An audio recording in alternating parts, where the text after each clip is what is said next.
السلام علیکم ورحمۃ اللہ وبرکاتہ۔ محترم ناظرین و سامعین، آج میں آپ سے جموں و کشمیر کے ضلع کٹھوعہ تحصیل بنی کے ایک روح افزا مقام اور دلکش و روح پرور مقام سرتھل سے مخاطب ہوں۔ امید ہے کہ آپ تمام محبین بھی بخیر ہوں گے۔ اس دل فریب مقام پر مسافرین، سیاح و گداگر، راہگیر مختلف مقامات علاقوں سے نکل کر یہاں کا رخ کرتے ہیں۔ سال بھر کے ذہنی تناؤ اور ضیق قلب، زندگی کے مشاغل سے چور اور درماندہ و تھکے ہارے اجسام کو راحت و سکون سے ہمکنار کرنے کے لیے دست قدرت سے سجے یہاں کے پہاڑ، صاف ستھری ہوا، نتھرا ہوا شفاف پانی اور بیش قیمتی جڑی بوٹیوں سے مالا مال سرتھل کی حسی وادیوں کی جانب رواں دواں ہوتے ہیں۔ یہ صحت افزا مقام ہمارے ضلع کٹھوعہ تحصیل بنی کے لیے قدرت کا ایک عظیم تحفہ اور بیش قیمت شاہکار ہے۔ گزشتہ سال سے اس ویلی کو غیر معمولی شہرت حاصل ہوئی، جس میں ایک نمایاں کردار موجودہ MLA کا رہا۔ ان کی انتھک کاوشوں سے یہاں پر سنو فیسٹیول کا انعقاد ہوا،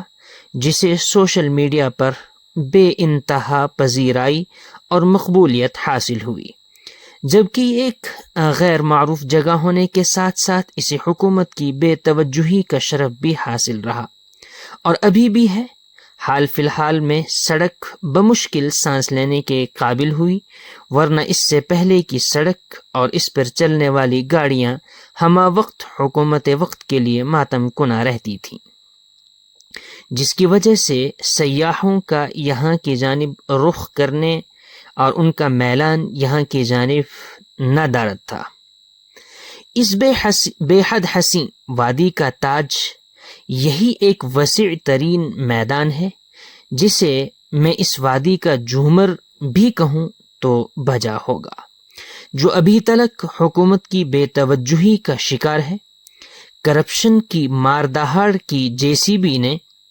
چند ایک کھڈے تو نکالے، لیکن پتھروں کو باہر نکال کر اپنے لیے ماتم کنا چھوڑ دیا، اور پھر چند ایک مالدار یا چند ایک بڑے لوگ جو اس وسیع ترین میدان کے اوپر بہر صورت قابض ہونے کی کوشش میں لگے رہے اور مکمل کوشش میں لگے ہوئے بھی ہیں۔ بہرحال اس وقت اس وسیع ترین میدان کو حکومت کی توجہ کی اشد ضرورت ہے، تاکہ اس کے انفراسٹرکچر کو، اس کی شبیہ کو خوبصورت بنایا جا سکے۔ یہاں کے باشندگان کو اس کے لیے ہمت جٹانی ہوگی، تاکہ یہاں کی سیاحت کو فروغ ملے، روزگار کے اور وسائل پیدا ہوں، اور ان وسائل کو اور وسیع کرنے کے لیے ہر ایک کو اپنے آپ کو آگے کرنا ہوگا۔ سیاح ایک جم غفیر کی شکل میں آج یہاں وارد ہیں، اپنی اپنی حیثیت سے لطف اندوز ہو رہے ہیں۔ ہر کسی کا اپنا ایک الگ ہی لیول ہے۔ جہاں تلک بات ہے ٹیلی فون کمیونیکیشن کی، اگر اس علاقہ کو نہ ہی دیا جائے تو میری رائے اور میرے حساب سے بہت بہتر ہوگا، تاکہ سیاحوں کو پتہ چلے کہ زندگی انٹرنیٹ کے بغیر کتنی حسین ہے۔ اس حسین وادی کا نظارہ کرتے ہوئے قرآن کریم کی ایک ہی آیت بار بار ذہن کے اندر گردش کرتی ہے کہ تم اپنے پروردگار کی کون کون سی نعمتوں کو جھٹلاؤ گے۔ فَبِأَيِّ آلَاءِ رَبِّكُمَا تُكَذِّبَانِ۔ یہ ساری کی ساری خوبصورتی، یہ اونچے اونچے پہاڑ، یہ درخت اور یہ اشجار اور یہ وسیع ترین میدان اور ان کی خوبصورتی، یہ ساری کی ساری دال ہیں، یہ دلالت کرتی ہیں اس بات کی جانب، اس چیز کی جانب کہ اس کو بنانے والا صرف اور صرف ایک وحدہ لا شریک ہے، وہ صرف ایک اللہ ہے، وہ صرف ایک ایشور ہے، جس نے اس زمین کو اتنا خوبصورت بنایا، پھر اس وقت اور اس موسم کے لحاظ سے اس کی خوبصورتی کے اندر 4 چاند لگا دی ہے۔ یہاں اس میدان کو دیکھ کر کے تھوڑی دیر کے لیے دل کے اندر قلق بھی پیدا ہوا کہ ہم لوگ اشیاء خوردونوش باہر سے خرید کر کے یہاں پر لا کر کے کھاتے ہیں،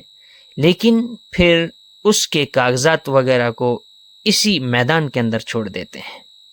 جو اس کی خوبصورتی کے اوپر ایک بدنما سا داغ لگ جاتا ہے، جو اس کی خوبصورتی کو، اس کے حسن کو کم کر دیتا ہے، جو باہر سے آنے والے سیاحوں کے میلان کو کم کر دیتا ہے، ان کی اس کشش کو ختم کر دیتا ہے۔ یہاں پر 4 جانب سے پہاڑ اور بیچ میں اتنا وسیع ترین میدان، کاش کہ حکومت اس کی جانب تھوڑی سی توجہ کرتی اور اس کی شبیہ کو اور خوبصورت بناتی، تو شاید جہاں اس سال تو ایک تانتا سا سیاحوں کا لگا ہوا ہی ہے، مسافروں کا لگا ہوا ہی ہے، تو شاید امید ہے کہ اس سے کہیں زیادہ اور زیادہ اضافہ ہونے کی امید بھی ہے، اور حکومت وقت سے درخواست بھی ہے، ایک التجا ہے، ایک التماس ہے کہ حکومت ضرور اس جانب توجہ کرے گی۔ لکھن پور سرتھل کے جو اتھارٹی ہے ٹورزم کی، اگر وہ اس جانب توجہ دے تو یہاں سے کافی اچھا جو ہے ٹورزم کو جو ہے پروموٹ بھی کیا جا سکتا ہے، اور اس جگہ کو پروموٹ کرنے کے لیے، اس کو آگے بڑھانے کے لیے، اس کو اور زیادہ مشہور کرنے کے لیے یہاں کے سوشل میڈیا ورکر، ان کا ایک خاص اور کلیدی کردار رہے گا، اور وہ اپنے حساب سے اس چیز کو نبھا بھی رہے ہیں۔ لیکن اگر اس حسین وادی کو اور تھوڑا سا خوبصورت بنایا جائے تو شاید یہ ایک اٹریکشن کا اور مسافرین کا، سیاحوں کا یہاں پر کھینچنے کا ایک اور ذریعہ بن سکتا ہے۔ امید ہے کہ حکومت ضرور اس جانب جو ہے توجہ دے گی۔ مختلف قسم کے درختوں سے اور مختلف قسم کی جڑی بوٹیوں سے مالا مال یہ دریا یہاں کے، اور یہاں کے یہ پہاڑ، یہاں کا پانی اتنا ٹھنڈا اور صاف ستھری اور نتھری ہوئی شفاف ہوا جب انسان لے تو کئی ساری بیماریوں سے انسان کو شفایابی حاصل ہو سکتی ہے۔ جبکہ ہمارا یہاں کا ذاتی تجربہ یہ ہے کہ جب بھی ہم یہاں کے پانی کو استعمال کرتے ہیں اور تھوڑی دیر ہم چلتے ہیں تو آدھے گھنٹہ 1 گھنٹے کے اندر ہمیں پھر سے بھوک لگ جاتی ہے۔ اتنا بہترین یہاں کا پانی ہے، ڈائجسٹیو حد سے زیادہ، ایک دم ہضم کرنے کے لیے نہ جانے وہ پانی کن کن جڑی بوٹیوں سے ملتا ہوا، ٹچ ہوتا ہوا ان سے آگے آتا ہے، اور پھر اس پانی کو ہم یہاں پر آ کر کے استعمال کرتے ہیں۔ یہاں کی ہوا بہت ٹھنڈی، جو سنک سنک کر کے چلتی ہے،